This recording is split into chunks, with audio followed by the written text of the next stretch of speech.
중소기업청과 소상공인시장진흥공단은 소상공인 여러분의 역량을 높여드리기 위해 컨설팅 지원 제도를 운영하고 있습니다. 소상공인 매거진에서는 실제로 컨설팅 지원에 나섰던 전문 컨설턴트를 스튜디오에 모시고 성공 사례를 듣는 시간을 갖고 있는데요. 오늘은 서비스와 외식업, 소상공인들에게 컨설팅을 해주고 계신 신창호 컨설턴트를 모시고 이야기 나눠보겠습니다. 안녕하세요. 네, 안녕하세요. 소상공인 컨설턴트 신창옥입니다. 네, 선생님은 그동안 음식업 또 서비스업 등 다양한 업종의 소상공인들을 위해서 컨설팅 하셨다고 들었는데요.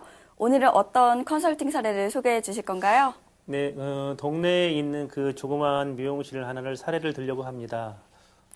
그 원장님이 저한테 컨설팅을 요청하셨을 때는 이제 굉장히 좀 영업이 부진하고 어려운 점이 있었고요. 그래서 이제 저한테 컨설팅을 요청을 했을 때, 전반적인 부분을 컨설팅을 요청을 해서 특히 이제 마케팅이나 서비스라든지 경영 진단 이런 부분을 요청을 하셨고 또 한 가지는 점포 운영이 어렵다 보니까 향후에 점포를 좀 이전할 계획을 갖고 계셔서 그 부분들을 가지고 얘기를 하셔서 사업 타당성 분석이라든지 이런 전체적인 부분을 가지고 컨설팅을 진행했던 기억이 납니다. 여러 방면으로 컨설팅을 해주신 것 같습니다. 네네. 그 미용실을 처음 방문을 했을 때 어떤 문제점이 보였나요? 첫째는 이렇게 소형 점포들 운영하시는 분들의 가장 문제점은 점포의 그 오픈 시간이라든지 그다음에 폐점 시간들을 좀 지켜서 운영을 좀 잘 해야 되는데 그런 부분들이 굉장히 점포 운영하시면서 좀 열심히 하시지 않았던 부분이 가장 문제점이었었고요.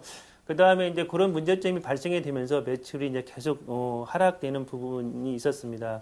또 한 가지는 임용이라든지 서비스업 같은 경우, 특히 임용 같은 경우는 많은 사람들이 이게 이제 기술직이라고 기술업이라고 생각하지만 기술업보다는 서비스에 포커스를 맞춰서 영업하는 것이 가장 핵심적인 부분이어서 그런 부분들을 좀 얘기를 했고요. 또 한 가지는 이제 가장 그 핵심적인 한 가지는 고객 관리에 대한 부분 이런 부분들을 얘기를 했을 때 상당히 그 원장님께서 굉장히 만족했던 그런 모습들이 생각이 납니다. 네, 가게 문을 정해진 시간에 열고 닫지 않았다면 손님이 줄어드는 건 당연한 일 같아 보이는데요. 개선할 점이 여러 가지였을 것 같은데 어떤 컨설팅을 해주셨나요? 일단은 이제 그 가게 문을 열고 닫는 시간 일정치가 않아서 그것을 좀 지켜달라고 먼저 말씀을 드렸고요. 두 번째로는 그 마케팅적인 부분에서 소셜 네트워크라든지 SNS 홍보 마케팅을 적극적으로 해서 고객이 좀 내점하도록 하는 부분 하나가 얘기했고요. 그 다음에 마지막으로 모든 미용실들이 보면, 예를 들자면, 모닝펌 30% 뭐 이런 것들을 하는데 이런 것들은 하지 마시고, 좀 고객들에게 실질적으로 도움이 될 수 있는 부분들을 찾아서 하라는 부분을 말씀드렸고요. 그래서 가장 핵심적인 부분이 서비스와 퀄리티에 좀 초점을 맞춰서 하면 훨씬 더 그 결과물이 좋지 않을까 이렇게 얘기했던 기억이 납니다. 네, 마케팅과 가격적인 부분까지 다양한 컨설팅을 해주셨는데요. 네네. 혹시 컨설팅을 하면서 이 원장님과 의견 충돌이나 어려운 점은 없으셨나요? 특별하게 원장님하고 뭐 그런 어려움이나 마찰은 없었고요. 이 컨설팅이라는 부분이 낯설다 보니까 혹시 컨설팅을 받으면서 실질적으로 도움이 될까 안 될까 그런 부분이 우려가 좀 있었는데 그럼에도 불구하고 원장님께서 굉장히 그 점포를 운영하면서 애로사항이나 어려운 점들이 많다 보니까 실제로 잘 따라줘서 그렇게 큰 애로사항이나 어려움은 좀 없었던 것 같습니다. 그렇군요. 원장님과 또 직원 모두 마케팅 활동에 적극 참여를 해주셨나요? 예, 전체적으로 잘 참여를 잘 했고요. 잘 따라와 주셨습니다. 컨설팅 성과는 어땠나요?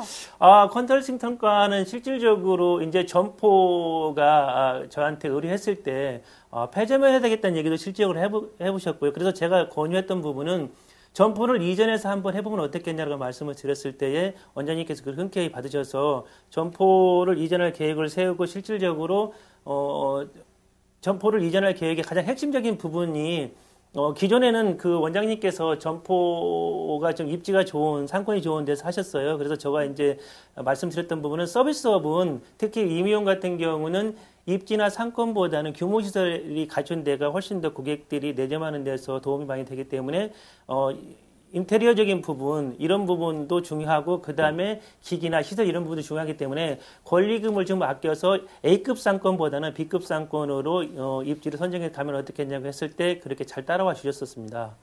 그렇다면 점포를 이전한 후에는 성과가 어땠나요? 운영이 잘 되셨나요? 성과적인 부분은 굉장히 저 자신도 놀랐고요. 기본적인 그 매출을 볼 때에 기존에 운영했던 점포보다 매출이 200에서 한 300% 성장하는 그런 커다란 놀라운 효과가 있었습니다.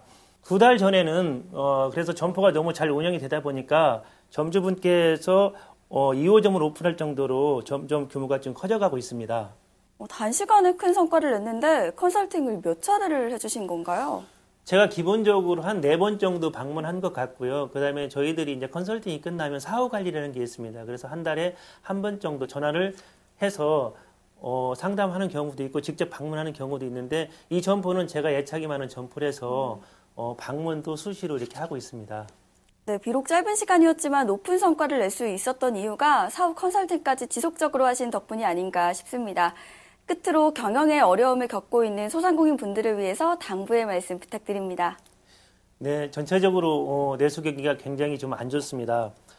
그러기에 많은 소상공인들은 휴업 아닌 폐업을 고려하고 있습니다. 포기하지 않으면 결코 실패하지 않는다는 말이 있습니다. 현재 처해진 환경을 잘 극복하고 이겨나가면 지금보다 굉장히 좋은 결과가 있으리라고 생각이 되어집니다. 무엇보다도 소상공인들이 긍정적인 에너지로 자신들을 무장했으면 좋겠습니다.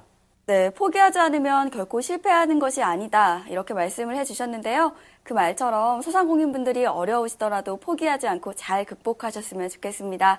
오늘 이렇게 시간 내주셔서 감사합니다. 감사합니다.